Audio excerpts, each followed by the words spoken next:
Hello ಕರ್ನಾಟಕದ ಸ್ಪರ್ಧಾರ್ಥಿಗಳಿಗೆ ನಮಸ್ಕಾರಗಳು. ಈ ವಿಡಿಯೋದಲ್ಲಿ ನಾವು ಕರ್ನಾಟಕ PDO ಮತ್ತು ವಿಲೇಜ್ ಅಕೌಂಟೆಂಟ್ಗೆ ಸಂಬಂಧಪಟ್ಟಿರ್ತಕ್ಕಂಥ ಸಂಪೂರ್ಣ ಇತಿಹಾಸದ ಪ್ರಶ್ನೆಗಳನ್ನು ಡಿಸ್ಕಸ್ ಮಾಡೋಣ. ಸೊ ಅದಕ್ಕೋಸ್ಕರ ಹೊಸ ಬಂದಿರೋ ಸಬ್ಸ್ಕ್ರೈಬ್ ಮಾಡಿಕೊಡ್ರಿ, ವಿಡಿಯೋನ ಕೊನೆವರೆಗೂ ನೋಡಿ. ಇದು ಪಾರ್ಟ್ 7ನೇ ವಿಡಿಯೋ ಆಗಿದೆ. ಅದಕ್ಕೋಸ್ಕರ ಈ ವಿಡಿಯೋನ ಹಿಂದೆ ಇವತ್ತಿನ ವಿಡಿಯೋ ನೋಡಿಕೊಂಡು ಹಿಂದೆ ಮಾಡಿರ್ತಕ್ಕಂಥ ವಿಡಿಯೋಸ್ ಕೂಡ ಸ್ವಲ್ಪ ನೋಡ್ಕೊಡ್ರಿ. ತುಂಬ ಇಂಪಾರ್ಟೆಂಟ್ ಆದಂಥ ಪ್ರಶ್ನೆಗಳಾಗಿರ್ತವೆ. ಮೊದಲ ಪ್ರಶ್ನೆ ನೋಡಿ, ಮೊಹಮ್ಮದ್ ಬಿನ್ ತುಘಲಕ್ ತನ್ನ ರಾಜಧಾನಿಯನ್ನು ದೆಹಲಿಯಿಂದ ಇಲ್ಲಿಗೆ ಬದಲಾಯಿಸಿದನು ಅಂತ ಕೇಳಿದ್ದಾರೆ. ಸೊ ಮೊಹಮ್ಮದ್ ಬಿನ್ ತುಘಲಕ್ನು ತನ್ನ ರಾಜಧಾನಿಯನ್ನು ದೆಹಲಿಯಿಂದ ದೇವಗಿರಿಗೆ ಬದಲಾಯಿಸಿದ. ಸೊ ಅದು ಸಕ್ಸಸ್ ಆಗಲಿಲ್ಲ. ನೆಕ್ಸ್ಟ್, ಅಮೋಘ ವರ್ಷ ನೃಪತುಂಗನು ಯಾವ ರಾಜವಂಶಕ್ಕೆ ಸೇರಿದವನು ಅಂತ ಕೇಳಿದ್ದಾರೆ. ಸೊ ಇಲ್ಲಿ ಕೆಳಗಿನ ಆಪ್ಷನ್ಗಳಲ್ಲಿ ನೋಡ್ತಾ ಇದ್ರೆ ಸರಿಯಾದಂತಹ ಉತ್ತರವಾಗುವುದು ಆಪ್ಷನ್ ಬಿ ನೋಡಿ. ಅವನು ಗಂಗರ ರಾಜವಂಶಕ್ಕೆ ಸೇರಿದಂತಹ ಒಬ್ಬ ಪ್ರಖ್ಯಾತ ಅರಸನಾಗಿದ್ದನು, ಅಮೋಘ ವರ್ಷ Nrupatunga. Next, poverty and the un British rule in India ಅನ್ನುವಂತಹ ಕೃತಿಯನ್ನು ಬರೆದವರು ಯಾರು ಅಂತ ಕೇಳಿದ್ದಾರೆ. ಸೊ ಇದು ತುಂಬ ಸಲ ರಿಪೀಟ್ ಆದಂತಹ ಪ್ರಶ್ನೆಯಾಗಿದೆ. ಇಲ್ಲಿ ಸರಿಯಾದಂತಹ ಉತ್ತರವಾಗುವುದು ಆಪ್ಷನ್ ಡಿ ನೋಡಿ. ದಾದಾಬಾಯಿ ನವರೋಜಿರವರು poverty and the un British rule in India ಅನ್ನುವಂತಹ ಕೃತಿಯ ಲೇಖಕರಾಗಿದ್ದಾರೆ. ನೆಕ್ಸ್ಟ್, ಮುಂದಿನ ಘಟನೆಗಳನ್ನು ಕಾಲಾನುಸಾರವಾಗಿ ಸಿದ್ಧಪಡಿಸಿ ಸಮರ್ಪಕ ಸಂಕೇತವನ್ನು ಗುರುತಿಸಿ ಅಂತ ಕೇಳ್ತಾರೆ. ಸೊ ಇಲ್ಲಿ ನೋಡಿ, 4 ಸಮರ್ಪಕವಾಗಿ ಸಂಕೇತ ಗುರುತಿಸಿದಾಗ ಸರಿಯಾಗ್ತಕ್ಕಂಥದ್ದು ಆಪ್ಷನ್ ಸಿ ಸರಿಯಾಗುತ್ತೆ. ಏನಪ್ಪ ಅಂತಂದರೆ ಬಂಗಾಳ ಏಕೀಕರಣ ಆಯಿತು, ಅದಾದಮೇಲೆ ಮುಸ್ಲಿಂ ಲೀಗ್ ಅಸ್ತಿತ್ವಕ್ಕೆ ಬಂದಿತ್ತು, ಅದಾದಮೇಲೆ ಕಲ್ಕತ್ತಾದಿಂದ ರಾಜಧಾನಿಯನ್ನು ಬದಲಾವಣೆ ಮಾಡಲಾಯಿತು, ಕೊನೆಗೆ ಮಿಂಟೋ ಮಾರ್ಲೆ ಸುಧಾರಣೆಗಳು ಬಂದವು. ಸೊ ಇಲ್ಲಿ ಆಪ್ಷನ್ ಸಿ ಸರಿಯಾದ ಹೊಂದಾಣಿಕೆ ಆಗುತ್ತೆ. ನೆಕ್ಸ್ಟ್ ಕ್ವಶನ್, ಸೇವಾಗ್ರಾಮ ಕೆಳಗಿನ ಯಾರೊಂದಿಗೆ ಸಂಬಂಧಿಸಿದೆ ಅಂತ ಕೇಳಿದ್ದಾರೆ. ಸೊ ಸೇವಾಗ್ರಾಮ ಅನ್ನುವಂತಹ ಪದವು ಯಾರೊಂದಿಗೆ ಸಂಬಂಧವನ್ನು ಹೊಂದಿದೆ ಅಂತ ಅಂದರೆ ಇಲ್ಲಿ ಸರಿಯಾದಂತಹ ಉತ್ತರವಾಗುವುದು ಆಪ್ಷನ್ ಬಿ ಮಹಾತ್ಮ ಗಾಂಧೀಜಿರವರಿಗೆ ನೋಡಿ. ಸೇವಾಗ್ರಾಮ ಅನ್ನುವಂಥದ್ದು ಮಹಾತ್ಮ ಗಾಂಧೀಜಿರವರಿಗೆ ಸಂಬಂಧಪಟ್ಟಿರ್ತಕ್ಕಂಥ ಪದವಾಗಿದೆ. ನೆಕ್ಸ್ಟ್, ಹೋಮ್ ರೂಲ್ ಚಳವಳಿಯ ನಾಯಕರು ಯಾರು? ಕೆಳಗಿನವರಲ್ಲಿ ಯಾರು ಹೋಮ್ ರೂಲ್ ಚಳವಳಿಯ ನಾಯಕರಾಗಿದ್ದಾರೆ? ಸೊ ಇಲ್ಲಿ ಸರಿಯಾದಂತಹ ಉತ್ತರವಾಗುವುದು ಆಪ್ಷನ್ ಸಿ ನೋಡಿ. ಅನ್ನಿ ಬೆಸೆಂಟ್ ರವರು ಹೋಮ್ ರೂಲ್ ಲೀಗ್ನ ಅಥವಾ ಚಳವಳಿಯ ನಾಯಕರಾಗಿದ್ದರು. ನೆಕ್ಸ್ಟ್, ಬ್ರಿಟಿಷ್ ಸರ್ಕಾರವು ಭಾರತ ಸಾಮ್ರಾಜ್ಯವನ್ನು ಯಾವಾಗ ತನ್ನ ನಿಯಂತ್ರಣಕ್ಕೆ ತೆಗೆದುಕೊಂಡಿತು? ಬ್ರಿಟಿಷ್ ಸರ್ಕಾರ ಭಾರತ ಸಾಮ್ರಾಜ್ಯವನ್ನು ಯಾವಾಗ ತನ್ನ ನಿಯಂತ್ರಣಕ್ಕೆ ತೆಗೆದುಕೊಂಡಿತು ಅಂತಂದರೆ ಆಪ್ಷನ್ ಬಿ ನೋಡಿ. 1858ರಲ್ಲಿ ಬ್ರಿಟಿಷ್ ಸರ್ಕಾರ ಭಾರತ ಸಾಮ್ರಾಜ್ಯವನ್ನು ತನ್ನ ನಿಯಂತ್ರಣಕ್ಕೆ ತೆಗೆದುಕೊಂಡಿತು. ಅಶೋಕನ ಶಾಸನಗಳ ಲಿಪಿ ಅಲ್ಲದೆ ಇರುವ ಲಿಪಿಯನ್ನು ಗುರುತಿಸಿರಿ. ಕೆಳಗಿನವುಗಳಲ್ಲಿ ಯಾವ ಶಾಸನದ ಲಿಪಿ ಅಶೋಕನ ಶಾಸನ ಲಿಪಿಯಲ್ಲಿಲ್ಲ ಅಂತ ಕೇಳಿದ್ದಾರೆ. ಸೊ ಇಲ್ಲಿ ಸರಿಯಾದಂಥ ಉತ್ತರ ಆಪ್ಷನ್ ಎ, ಖರೋಷ್ಠಿ ಲಿಪಿಯಲ್ಲಿ ಅಶೋಕನ ಶಾಸನಗಳು ಕಂಡುಬರುವುದಿಲ್ಲ. ಮಿಕ್ಕಿದ 2 ಸರಿಯಾಗಿವೆ. ನೆಕ್ಸ್ಟ್ ಕ್ವಶನ್, ಟಿಪ್ಪು ಸುಲ್ತಾನ ರಣಭೂಮಿಯಲ್ಲಿ ಯಾವಾಗ ಮೃತಪಟ್ಟರು ಅಂತ ಕೇಳಿದ್ದಾರೆ. ಸೊ ಟಿಪ್ಪು ಸುಲ್ತಾನ ಲಾರ್ಡ್ ವೆಲೆಸ್ಲಿ ಕಡೆಯಿಂದ 4ನೇ ಮೈಸೂರು ಆಂಗ್ಲೋ ಯುದ್ಧದಲ್ಲಿ ಸರಿಯಾದಂತಹ ಉತ್ತರ ಆಪ್ಷನ್ ಡಿ ನೋಡಿ. 4 ಮೇ 1799ರಂದು ಟಿಪ್ಪು ಸುಲ್ತಾನ ಹತಗೈದ. ನೆಕ್ಸ್ಟ್, ಯಾವ ಕೃತಿ ಇತರ 3 ಕೃತಿಗಳಿಂದ ಭಿನ್ನವಾಗಿದೆ ಅನ್ನೋದನ್ನು ಗುರುತಿಸಿ. ಭಿನ್ನವಾಗಿರ್ತಕ್ಕಂಥದ್ದು ಇಲ್ಲಿ ಸರಿಯಾದಂತಹ ಉತ್ತರವಾಗೋದು ಆಪ್ಷನ್ ಸಿ ನೋಡಿ. ರಾಜತರಂಗಿಣಿ ಇತರ 3 ಕೃತಿಗಳಿಗಿಂತ ಭಿನ್ನವಾದಂಥ ಕೃತಿಯಾಗಿದೆ. ಯಾಕೆ ಅನ್ನೋದನ್ನು ನೀವು ಕಮೆಂಟ್ ಸೆಕ್ಷನ್ನಲ್ಲಿ ಕಮೆಂಟ್ ಮಾಡಿ ನೋಡೋಣ. ಪುರುಷಪುರ ಯಾವ ಸಾಮ್ರಾಟನ ರಾಜಧಾನಿಯಾಗಿತ್ತು? ಪುರುಷಪುರ ಅನ್ನುವಂಥದ್ದು ಯಾವ ಸಾಮ್ರಾಟನ ರಾಜಧಾನಿಯಾಗಿತ್ತು? ಇಲ್ಲಿ ಸರಿಯಾದ ಉತ್ತರ ಆಪ್ಷನ್ ಸಿ ನೋಡಿ, ಕನಿಷ್ಕನ ರಾಜಧಾನಿಯಾಗಿತ್ತು. ಪುರುಷಪುರ ಅನ್ನುವಂಥದ್ದು ಕನಿಷ್ಕನ ರಾಜಧಾನಿಯಾಗಿತ್ತು. ನೆಕ್ಸ್ಟ್, 1857ನೇ ಕ್ರಾಂತಿಯ ಸಮಯದಲ್ಲಿ ದೆಹಲಿಯ ಮೊಘಲ್ ದೊರೆ ಯಾರು? ಇಲ್ಲಿ ಸರಿಯಾದಂತಹ ಉತ್ತರ ಆಪ್ಷನ್ ಬಿ ನೋಡಿ, ಬಹದ್ದೂರ್ ಶಾ. 2ನೇ ಬಹದ್ದೂರ್ ಶಾನು 1857ನೇ ಕ್ರಾಂತಿಯ ಸಮಯದಲ್ಲಿ ದೆಹಲಿಯ ಮೊಘಲ್ ದೊರೆಯಾಗಿದ್ದನು. ಬ್ರಹ್ಮ ಸಮಾಜದ ಸ್ಥಾಪಕರು ಯಾರು? ಬ್ರಹ್ಮ ಸಮಾಜವನ್ನು ಸ್ಥಾಪಿಸಿದವರು ಯಾರು?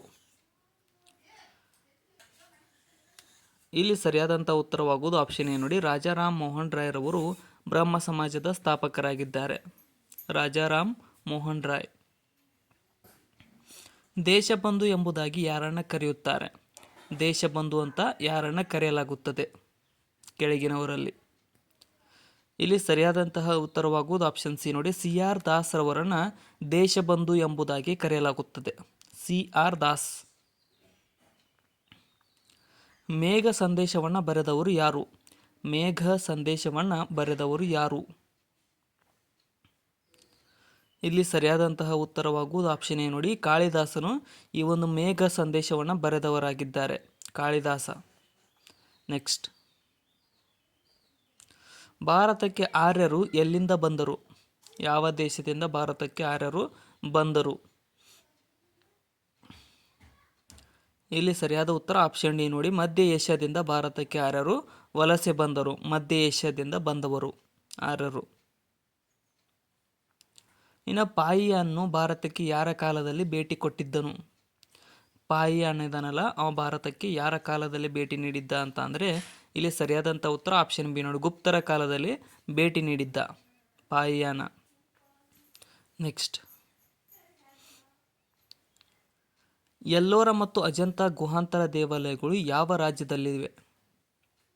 ಎಲ್ಲೋರ ಮತ್ತು ಅಜಂತಾದ ಗುಹಾಂತರ ದೇವಾಲಯಗಳು ಕಂಡುಬರುವುದು ಇಲ್ಲಿ ಸರಿಯಾದಂತಹ ಉತ್ತರ ಆಪ್ಷನ್ ಡಿ, ಮಹಾರಾಷ್ಟ್ರ ರಾಜ್ಯದಲ್ಲಿ.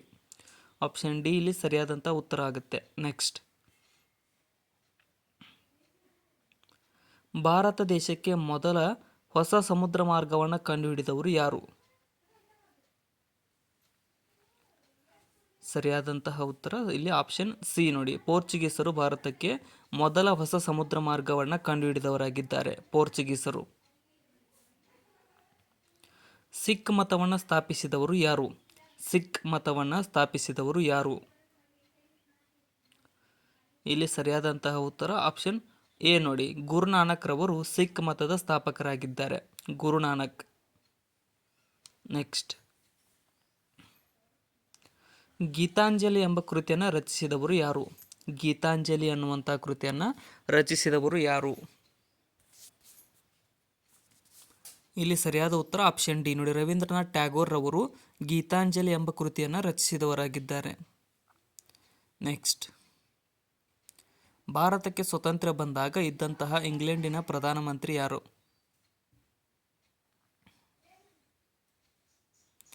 ಇಲ್ಲಿ ಸರಿಯಾದ ಉತ್ತರ ಆಪ್ಷನ್ ಡಿ ನೋಡಿ, ಕ್ಲೆಮೆಂಟ್ ಅಟ್ಲಿಯು ಭಾರತಕ್ಕೆ ಸ್ವತಂತ್ರ ಬಂದಾಗ ಇಂಗ್ಲೆಂಡಿನ ಪ್ರಧಾನಮಂತ್ರಿ ಆಗಿದ್ದ, ಅಟ್ಲಿ. ಲೋಕಮಾನ್ಯ ಎಂಬುದಾಗಿ ಕರೆಯಲ್ಪಡುವವರು ಯಾರು? ಲೋಕಮಾನ್ಯ ಅಂತ ಯಾರನ್ನ ಕರೆಯಲಾಗುತ್ತಿತ್ತು? ಇಲ್ಲಿ ಸರಿಯಾದ ಉತ್ತರ ಆಪ್ಷನ್ ಸಿ ನೋಡಿ, ಬಾಲಗಂಗಾಧರ್ ತಿಲಕ್ ರವರನ್ನ ಲೋಕಮಾನ್ಯ ತಿಲಕ್ ಎಂಬುದಾಗಿ ಕರೆಯಲಾಗುತ್ತಿತ್ತು, ಬಾಲಗಂಗಾಧರ್ ತಿಲಕ್. ತನ್ನ ಕೊನೆಯ ವರ್ಷದಲ್ಲಿ ತನ್ನ ಮಗನಿಂದ ಬಂಧನದಲ್ಲಿ ಇರಿಸಲ್ಪಟ್ಟಂತಹ ಮೊಘಲ್ ಚಕ್ರವರ್ತಿ ಯಾರು? ಇಲ್ಲಿ ಆಪ್ಷನ್ ಡಿ ನೋಡಿ, ಶಹಜಹಾನ್ನು ತನ್ನ ಕೊನೆಯ ವರ್ಷದಲ್ಲಿ ತನ್ನ ಮಗನಿಂದ ಬಂಧನದಲ್ಲಿ ಇರಿಸಲ್ಪಟ್ಟಂತಹ ಮೊಘಲ್ ಚಕ್ರವರ್ತಿಯಾಗಿದ್ದಾನೆ. 1917ರ ರಷ್ಯಾದ ಕ್ರಾಂತಿಯ ನೇತಾರ ಅಂತ ಯಾರನ್ನ ಕರೆಯಲಾಗುತ್ತದೆ? 1917ರ ರಷ್ಯಾ ಕ್ರಾಂತಿಯ ನೇತಾರ ಅಂತ ಇಲ್ಲಿ ಸರಿಯಾದಂಥ ಉತ್ತರ ಆಪ್ಷನ್ ಸಿ ನೋಡಿ, ಯಾರು? ಲೆನಿನ್ ಅನ್ನು ಕರೆಯಲಾಗುತ್ತದೆ, Lenin. Next, the discovery of India ಕೃತಿಯನ್ನು ಬರೆದವರು ಯಾರು? ಇಲ್ಲಿ ಸರಿಯಾದಂತಹ ಉತ್ತರವಾಗುವುದು ಆಪ್ಷನ್ ಸಿ ನೋಡಿ, ಜವಾಹರ್ಲಾಲ್ ನೆಹರೂರವರು ದಿ ಡಿಸ್ಕವರಿ ಆಫ್ ಇಂಡಿಯಾ ಅನ್ನುವಂಥ ಕೃತಿಯನ್ನು ಬರೆದವರಾಗಿದ್ದಾರೆ. ನೆಕ್ಸ್ಟ್, ಆರ್ಯಭಟ ಇವರ ಕಾಲದಲ್ಲಿ ಜೀವಿಸಿದ್ದರು. ಆರ್ಯಭಟರು ಯಾರ ಕಾಲದಲ್ಲಿ ಜೀವಿಸಿದ್ದರು? ಇಲ್ಲಿ ಸರಿಯಾದ ಉತ್ತರ ಆಪ್ಷನ್ ಬಿ ನೋಡಿ, 2ನೇ ಚಂದ್ರಗುಪ್ತನ ಕಾಲದಲ್ಲಿ ಆರ್ಯಭಟನು ಜೀವಿಸಿದ್ದನು. ನೆಕ್ಸ್ಟ್, ಈ ಕೆಳಕಂಡ ಘಟನೆಗಳ ಕಾಲಕ್ರಮಣಿಕೆಯನ್ನು ಯಾವುದು ಸರಿಯಾಗಿದೆ ಅನ್ನೋದನ್ನು ಚಾರಿತ್ರಿಕ ಕ್ರಮದಲ್ಲಿ ಗುರುತಿಸಿರಿ ಅಂತ ಕೇಳಿದ್ದಾರೆ. ಸೊ ಇಲ್ಲಿ ಸರಿಯಾಗಿ ಬರೆದಾಗ ಗೌತಮ ಬುದ್ಧ ಮೊದಲು, ಗೌತಮ ಬುದ್ಧನ ಜನನ, ಅದಾದಮೇಲೆ ಮಹಾವರ್ಧಮಾನ ಮಹಾವೀರನ ಜನ್ಮ, ಆಮೇಲೆ ರಾಜಗೃಹ ಸ್ಥಾಪನೆ, ಬುದ್ಧನ ನಿರ್ವಾಣ. ಆಪ್ಷನ್ ಡಿ ಇಲ್ಲಿ ಸರಿಯಾಗಿದೆ. ಇನ್ನು ಕುಶಾನರು ಎಲ್ಲಿಂದ ಬಂದವರಾಗಿದ್ದಾರೆ? ಕುಶಾನರ ಮೂಲ. ಇಲ್ಲಿ ಸರಿಯಾದಂತಹ ಉತ್ತರ ಇಲ್ಲಿ ಆಪ್ಷನ್ ಬಿ ನೋಡಿ, ಮಧ್ಯ ಏಷ್ಯಾದ ಮೂಲದವರು. ಕುಶಾನರು ಮಧ್ಯ ಏಷ್ಯಾದಿಂದ ಬಂದವರಾಗಿದ್ದಾರೆ. ನೆಕ್ಸ್ಟ್ ಕ್ವಶನ್, ಗಂಗೈಕೊಂಡ ಚೋಳಪುರಂ ಎಂಬ ರಾಜಧಾನಿಯ ಹೆಸರು ಹೇಗೆ ಬಂದಿತು? ಗಂಗೈಕೊಂಡ ಚೋಳಪುರಂ ಅನ್ನುವಂಥ ರಾಜಧಾನಿಯ ಹೆಸರು ಹೇಗೆ ಬಂತು ಅಂತ ಅಂದರೆ ಇಲ್ಲಿ ಸರಿಯಾದಂಥ ಉತ್ತರವಾಗೋದು ಆಪ್ಷನ್ ಬಿ ನೋಡಿ, ಗಂಗಾ ಕಣಿವೆಯು ಸೇರಿದಂತೆ ಉತ್ತರ ಭಾರತವನ್ನು ಚೋಳರು ಜಯಿಸಿದ್ದರಿಂದ ಈ ಒಂದು ಗಂಗೈಕೊಂಡ ಚೋಳಪುರಂ ಅನ್ನೋ ಹೆಸರು ಬಂತು. ಯುವ ರಾಜರನ್ನು ವೈರುಧ್ಯಗಳ ಮಿಶ್ರಣ ಎಂದು ಕರೆಯಲಾಗುತ್ತಿತ್ತು. ಯಾವ ರಾಜನನ್ನು ವೈರುಧ್ಯಗಳ ಮಿಶ್ರಣ ಅಂತ ಕರೆಯಲಾಗುತ್ತಿತ್ತು ಅಂತ ಅಂದರೆ ಇಲ್ಲಿ ಸರಿಯಾದಂಥ ಉತ್ತರ ಆಪ್ಷನ್ ಡಿ ನೋಡಿ, ಮೊಹಮ್ಮದ್ ಬಿನ್ ತುಘಲಕ್ನನ್ನು ವೈರುಧ್ಯಗಳ ಮಿಶ್ರಣವೆಂದು ಕರೆಯಲಾಗುತ್ತಿತ್ತು. ಮೊಹಮ್ಮದ್ ಬಿನ್ ತುಘಲಕ್. ನೆಕ್ಸ್ಟ್, ಇವುಗಳಲ್ಲಿ ಯಾವುದನ್ನು ವಿಲಿಯಂ ಬೆಂಟಿಂಕ್ನು ಮಾಡಲಿಲ್ಲ? ಇವುಗಳಲ್ಲಿ ಯಾವುದು ವಿಲಿಯಂ ಬೆಂಟಿಂಕ್ನ ಕಾರ್ಯ ಅಲ್ಲ ಅಂತ ಕೇಳಿದ್ದಾರೆ. ಸೊ ಇಲ್ಲಿ ಸರಿಯಾದಂತಹ ಉತ್ತರವಾಗುವುದು ಆಪ್ಷನ್ ಬಿ ನೋಡಿ, ತಾಜ್ ಮಹಲನ್ನು ಮಾರಾಟಕ್ಕೆ ವಿಲಿಯಂ ಬೆಂಟಿಂಕ್ ಇಡಲಿಲ್ಲ. ಅದಕ್ಕೋಸ್ಕರ ಆಪ್ಷನ್ ಬಿ ಇಲ್ಲಿ ತಪ್ಪಾದ ಹೇಳಿಕೆಯಾಗಿದೆ ವಿಲಿಯಂ ಬೆಂಟಿಂಕ್ಗೆ ಸಂಬಂಧಪಟ್ಟಂತೆ. ಇನ್ನು ಆತನ ಹೆಸರಿನ ಅರ್ಥ ಅದೃಷ್ಟವಂತ, ಆದರೆ ಅದು ಇವನಿಗೆ ಸ್ವಲ್ಪವೂ ಅನ್ವಯಿಸಲಿಲ್ಲ. ಈ ಹೇಳಿಕೆ ಯಾವ ಮೊಘಲ್ ರಾಜನಿಗೆ ಸಂಬಂಧಿಸಿದೆ ಅಂತ ಕೇಳಿದರೆ ಇಲ್ಲಿ ಆಪ್ಷನ್ ಎ ಹುಮಾಯೂನ್ಗೆ ಸಂಬಂಧಿಸಿದ ಒಂದು ಹೇಳಿಕೆಯಾಗಿದೆ. ಇದು ಆಪ್ಷನ್ ಎ ಸರಿಯಾಗಿದೆ. ನೆಕ್ಸ್ಟ್, ಗಾಂಧಿ ಇರ್ವಿನ್ ಒಪ್ಪಂದವು ಗಾಂಧೀಜಿರವರ ಸಮಕಾಲೀನವರಲ್ಲಿ ಬಹಳ ವಿವಾದ ಹಾಗೂ ಚರ್ಚೆಯನ್ನು ಹುಟ್ಟುಹಾಕಿತು. ಇದಕ್ಕೆ ಕಾರಣವೇನು ಅಂತ ಕೇಳಿದ್ದಾರೆ. ಸೊ ನೋಡಿ, ಗಾಂಧಿ ಇರ್ವಿನ್ ಒಪ್ಪಂದ 1931ರಲ್ಲಿ ನಡೀತು. ಇಲ್ಲಿ ಆಪ್ಷನ್ ಡಿ ನೋಡಿ, ಭಗತ್ ಸಿಂಗ್ ಹಿತಾಸಕ್ತಿಯನ್ನು ಇದು ಪರಿಗಣಿಸಿರಲಿಲ್ಲ. ಅದಕ್ಕೋಸ್ಕರ ಇದು ಬಹಳ ಒಂದು ವಿವಾದಕ್ಕೀಡು ಮಾಡಿದಂಥ ಒಂದು ಒಪ್ಪಂದವಾಗಿದೆ. ಕೆಳಗಿನವುಗಳಲ್ಲಿ ಯಾವುದು ಸರಿಯಾದ ಹೊಂದಾಣಿಕೆ ಅಲ್ಲ ಅಂತ ಕೇಳಿದ್ದಾರೆ. ಇಲ್ಲಿ ಸರಿಯಾಗಿ ಹೊಂದಾಣಿಕೆ ಅಲ್ಲದೇ ಇರುವುದು ಆಪ್ಷನ್ ಬಿ ನೋಡಿ, ಮಾಘ ರಾವಣವತ ಅನ್ನುವಂಥದ್ದು ಸರಿಯಾದ ಹೊಂದಾಣಿಕೆ ಆಗಿರುವುದಿಲ್ಲ. ಮಿಕ್ಕಿದ 3 ಸರಿಯಾಗಿದ್ದಾವೆ. ಈ ಟೈಪ್ ಕ್ವಶನ್ಗಳು ಬಂದಾಗ ನೀವು ಪಾಸ್ ಮಾಡಿಕೊಂಡು ಓದ್ಕೊಂಡು ಮುಂದೆ ಬನ್ನಿ. ಬಹುಮನಿ ಸಾಮ್ರಾಜ್ಯದ ಮೊದಲ ರಾಜಧಾನಿ ಯಾವುದು? ಬಹುಮನಿ ಸಾಮ್ರಾಜ್ಯದ ಮೊದಲ ರಾಜಧಾನಿ ಯಾವುದಾಗಿತ್ತು? ಇಲ್ಲಿ ಆಪ್ಷನ್ ಬಿ ನೋಡಿ, ಗುಲ್ಬರ್ಗಾವು ಬಹುಮನಿ ಸಾಮ್ರಾಜ್ಯದ ಮೊದಲ ರಾಜಧಾನಿಯಾಗಿತ್ತು. ಆಪ್ಷನ್ ಬಿ ಇಲ್ಲಿ ಸರಿಯಾದಂತಹ ಉತ್ತರ ಆಗುತ್ತೆ. ನೆಕ್ಸ್ಟ್, ಇನ್ನು ಕರ್ನಾಟಕದ ಉಚ್ಚಂಗಿಯು ಯಾವ ರಾಜರ ರಾಜಧಾನಿಯಾಗಿತ್ತು? ಕರ್ನಾಟಕದ ಉಚ್ಚಂಗಿಯು ಯಾವ ರಾಜರ ರಾಜಧಾನಿಯಾಗಿತ್ತು ಅಂತ ಕೇಳಿದ್ದಾರೆ. ಸೊ ಇಲ್ಲಿ ಸರಿಯಾದಂಥ ಉತ್ತರ ಆಪ್ಷನ್ ಡಿ ನೋಡಿ, ಸೇವಣರ ರಾಜಧಾನಿಯಾಗಿತ್ತು. ಇದು ಉಚ್ಚಂಗಿಯು ಸೇವಣರ ರಾಜಧಾನಿ. ನಿಮ್ಮ ರಕ್ತ ಕೊಡಿ, ನಾನು ನಿಮಗೆ ಸ್ವಾತಂತ್ರ್ಯ ದೊರಕಿಸಿಕೊಡುತ್ತೇನೆ. ಈ ಕರೆಯನ್ನು ನೀಡಿದವರು ಯಾರು? ನನಗೆ ನಿಮ್ಮ ರಕ್ತ ಕೊಡಿ, ನಾನು ನಿಮಗೆ ಸ್ವಾತಂತ್ರ್ಯವನ್ನು ಕೊಡುತ್ತೇನೆ ಅಂತ. ಇಲ್ಲಿ ಆಪ್ಷನ್ ಏನು ನೋಡಿ, ಸುಭಾಷ್ ಚಂದ್ರ ಬೋಸ್ರು ಈ ಒಂದು ಹೇಳಿಕೆಯನ್ನು ನೀಡಿದವರಾಗಿದ್ದಾರೆ. ನೆಕ್ಸ್ಟ್, ಕಾಕತೀಯರ ರಾಜಧಾನಿಯ ಪ್ರಾಚೀನ ಹೆಸರೇನು? ಕಾಕತೀಯರ ರಾಜಧಾನಿಯ ಪ್ರಾಚೀನ ಹೆಸರು. ಸೊ ಇಲ್ಲಿ ಸರಿಯಾದಂಥ ಉತ್ತರವಾಗುವುದು ಆಪ್ಷನ್ ಎ ನೋಡಿ, ಏಕಶಿಲಾನಗರಿ ಅನ್ನುವಂಥದ್ದು ಕಾಕತೀಯರ ರಾಜಧಾನಿಯ ಪ್ರಾಚೀನ ಹೆಸರಾಗಿತ್ತು. ಏಕಶಿಲಾನಗರಿ. ನೆಕ್ಸ್ಟ್, 1938ರಲ್ಲಿ ಶಿವಪುರದಲ್ಲಿ ನಡೆದಂತಹ ಮೈಸೂರು ಕಾಂಗ್ರೆಸ್ನ ಮೊದಲ ಅಧಿವೇಶನದ ಅಧ್ಯಕ್ಷತೆಯನ್ನು ವಹಿಸಿದ್ದವರು ಯಾರು? ಆಪ್ಷನ್ ಏನು ನೋಡಿ, ಟಿ ಸಿದ್ದಲಿಂಗಯ್ಯರವರು 1938ರಲ್ಲಿ ನಡೆದಿರತಕ್ಕಂಥ ಶಿವಪುರದಲ್ಲಿ ನಡೆದ ಮೈಸೂರು ಕಾಂಗ್ರೆಸ್ನ ಮೊದಲ ಅಧಿವೇಶನದ ಅಧ್ಯಕ್ಷರಾಗಿದ್ದರು. ಇನ್ನು ಈ ಕೆಳಗಿನವುಗಳಲ್ಲಿ ಯಾವುದು ಕನಕದಾಸರಿಂದ ರಚಿತವಾಗಿಲ್ಲ? ಕನಕದಾಸರಿಂದ ರಚಿಸದೇ ಇರತಕ್ಕಂಥ ಯಾವುದು ಕೃತಿ ಅಂತ ಕೇಳ್ತಾರೆ. ಸೊ ಇಲ್ಲಿ ಸರಿಯಾದಂಥ ಉತ್ತರವಾಗೋದು ಆಪ್ಷನ್ ಎ ನೋಡಿ, ನ್ಯಾಯಾಮೃತ ಅನ್ನುವಂಥದ್ದನ್ನು ಕನಕದಾಸರು ರಚನೆ ಮಾಡಿಲ್ಲ. ಆಪ್ಷನ್ ಎ ಇಲ್ಲಿ ಸರಿಯಾದಂಥ ಉತ್ತರ ಆಗುತ್ತೆ. ನೆಕ್ಸ್ಟ್, ಸಂಸ್ಕೃತ ಭಾಷೆಯಲ್ಲಿ ಮೊದಲ ಶಾಸನ ಯಾವುದು? ಸಂಸ್ಕೃತ ಭಾಷೆಯ ಮೊದಲ ಶಾಸನ ಕೆಳಗಿನವುಗಳಲ್ಲಿ ಇಲ್ಲಿ ಸರಿಯಾದಂತಹ ಉತ್ತರವಾಗುವುದು ಆಪ್ಷನ್ ಎ ನೋಡಿ, ರುದ್ರದಾಮಣ್ಣ ಗಿರ್ನಾರ್ ಶಾಸನವು ಸಂಸ್ಕೃತ ಭಾಷೆಯ ಮೊದಲ ಶಾಸನವಾಗಿದೆ. ರುದ್ರದಾಮಣ್ಣ ಗಿರ್ನಾರ್ ಶಾಸನ. ಇನ್ನು ಭಾರತದಲ್ಲಿ ಭತ್ತ ಬೆಳೆಯುವಿಕೆ ಯಾವಾಗ ಪ್ರಾರಂಭವಾಯಿತು? ಭಾರತದಲ್ಲಿ ಭತ್ತವನ್ನು ಬೆಳೆಯುವಿಕೆಯು ಪ್ರಾರಂಭವಾದಂತಹದ್ದು ಯಾವಾಗ? ಇಲ್ಲಿ ಸರಿಯಾದ ಉತ್ತರ ಆಪ್ಷನ್ ನೋಡಿ, ಸಿಂಧೂ ಕಣಿವೆಯ ನಾಗರಿಕತೆಯ ಕಾಲದಲ್ಲಿ ಈ ಒಂದು ಭಾರತದಲ್ಲಿ ಭತ್ತ ಬೆಳೆಯುವಿಕೆಯು ಪ್ರಾರಂಭಗೊಂಡಿದೆ. ಆಪ್ಷನ್ ಎ ಇಲ್ಲಿ ಸರಿಯಾದಂಥ ಉತ್ತರ ಆಗುತ್ತೆ. ನೆಕ್ಸ್ಟ್, ಇನ್ನು ಪಠ್ಯ 1 ಮತ್ತು ಪಠ್ಯ 2 ಹೊಂದಿಸಿ ಕೆಳಗೆ ಕೊಟ್ಟಿರುವ ಸಂಕೇತಗಳಿಂದ ಸರಿಯಾದ ಒಂದು ಆಯ್ಕೆ ಮಾಡಿ ಅಂತ ಕೇಳಿದ್ದಾರೆ. ಸೊ ಪಠ್ಯ 1 ಮತ್ತು ಪಠ್ಯ 2 ಹೊಂದಿಸಿ ಬರೆದಾಗ ನೋಡಿ, ಹುಮಾಯೂನ್ ಕಬೀರ್ನ ಘೋಷಣೆ ಯಾವುದಂದ್ರೆ ಯುನಿಟಿ ಇನ್ ಡೈವರ್ಸಿಟಿ ಅನ್ನುವಂಥದ್ದಾಗಿದೆ. ಇಂದಿರಾ ಗಾಂಧಿರವರಿಗೆ ಸಂಬಂಧಪಟ್ಟಿರತಕ್ಕಂಥದ್ದು ಗರೀಬಿ ಹಟಾವೋ ಬೋಸ್ ಅನ್ನುವಂಥದ್ದು. ಇನ್ನು ಸುಭಾಷ್ ಚಂದ್ರ ಬೋಸ್ರವರಿಗೆ ಭಾರತ್ ಮಾತಾ ಕಿ ಜೈ ಅನ್ನುವಂಥದ್ದು ಘೋಷಣೆ. ಲಾಲ್ ಬಹದ್ದೂರ್ ಶಾಸ್ತ್ರಿರವರಿಗೆ ಜೈ ಜವಾನ್ ಜೈ ಕಿಸಾನ್ ಅನ್ನುವಂಥದ್ದು ಸಂಬಂಧಪಟ್ಟಿರ್ತಕ್ಕಂಥ ಘೋಷಣೆಗಳಾಗಿವೆ. ಇದರ ಮೇಲೆ ಭಾಳ ಕ್ವಶನ್ಗಳು ಬಂದಿದ್ದಾವೆ. ಇದರಲ್ಲಿ ಹುಮಾಯೂನ್ ಕಬೀರದ್ದು ಒಂದು ಘೋಷಣೆ ಹೊಸದಾಗಿದೆ ನೋಡಿ. ನೆಕ್ಸ್ಟ್, ಈ ಕೆಳಗಿನ ಪಟ್ಟಿಯಲ್ಲಿ ವೀರಶೈವ ಚಳವಳಿಗೆ ಸಂಬಂಧಿಸಿದ ಸ್ಥಳವನ್ನು ಗುರುತಿಸಿರಿ. ವೀರಶೈವ ಚಳವಳಿಗೆ ಸಂಬಂಧಿಸಿದ ಸ್ಥಳವನ್ನು ಗುರುತಿಸಿ. ಇಲ್ಲಿ ಆಪ್ಷನ್ ಎ ನೋಡಿ, ಬಾಗೇವಾಡಿಯು ವೀರಶೈವ ಚಳವಳಿಗೆ ಸಂಬಂಧಿಸಿದ ಸ್ಥಳವಾಗಿದೆ. ಬಾಗೇವಾಡಿ, ಬಸವಣ್ಣ ಬಾಗೇವಾಡಿ. ಇನ್ನು ಪಟ್ಟಿ 1 ಮತ್ತು ಪಟ್ಟಿ 2 ಕೊಟ್ಟಿರುವ ಸಂಕೇತಗಳಿಂದ ಸರಿಯಾದ ಆಯ್ಕೆ ಮಾಡಿ ಅಂತ ಕೇಳಿದ್ದಾರೆ. ಸೊ ಬಾಣರ ರಾಜಧಾನಿ ಅಥವಾ ಬಾಣರು ಎಲ್ಲಿ ಆಳ್ತಾ ಇದ್ರು ಅಂತ ಅಂದರೆ ಇಲ್ಲಿ ಸರಿಯಾದಂಥ ಉತ್ತರ ಆಪ್ಷನ್ ಬಿ ನೋಡಿ. ಬಾಣರು ತುಮಕೂರಿನಲ್ಲಿ ಕಂಡು ಬರ್ತಾರೆ. ಉಚ್ಚಂಗಿ ಪಾಂಡ್ಯರು ಎಲ್ಲಿ ಆಳ್ತಿದ್ರು ಅಂದರೆ ಕೊಡಗಿನಲ್ಲಿ.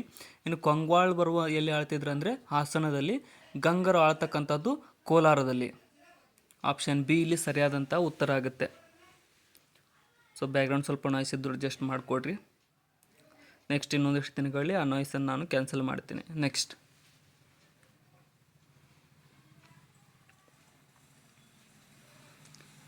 ಈ ಕೆಳಗಿನ ಪಟ್ಟಿಯಲ್ಲಿ ಘಟನಾ ಕಾಲಾನುಕ್ರಮವಾಗಿ ಸರಿಪಡಿಸಿ ಸಮರ್ಪಕ ಸಂಕೇತಗಳನ್ನು ಗುರುತಿಸಿರಿ.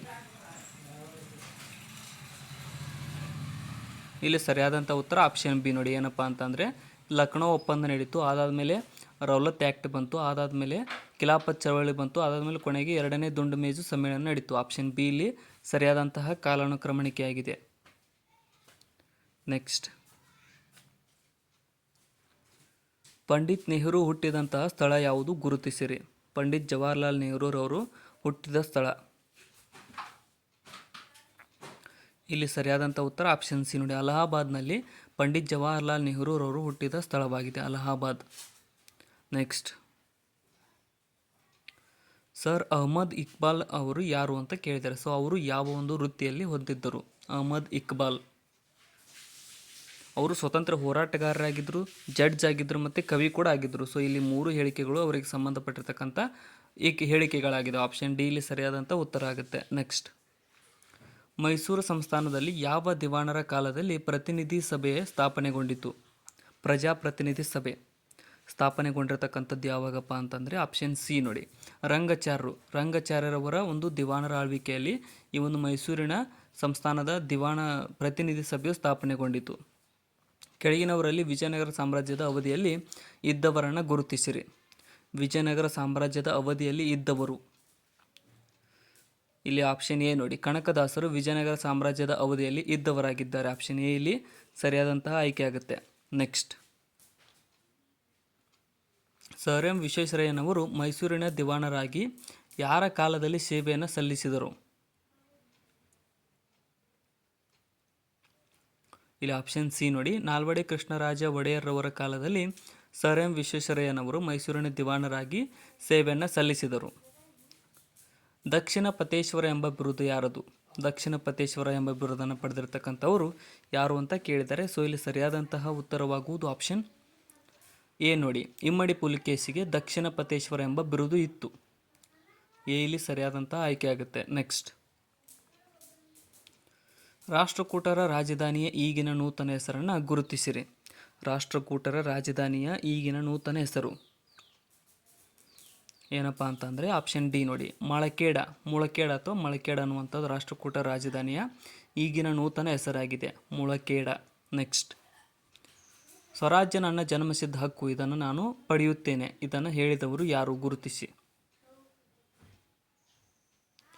ಇಲ್ಲಿ ಆಪ್ಷನ್ ಸಿ ನೋಡಿ. ಬಾಲಗಂಗಾಧರ ತಿಲಕರವರು ಸ್ವರಾಜ್ಯವು ನನ್ನ ಜನ್ಮಸಿದ್ಧ ಹಕ್ಕು, ನಾನು ಇದನ್ನು ಪಡೆದೇ ತೀರುತ್ತೇನೆ ಅಂತ ಹೇಳಿದವರಾಗಿದ್ದಾರೆ.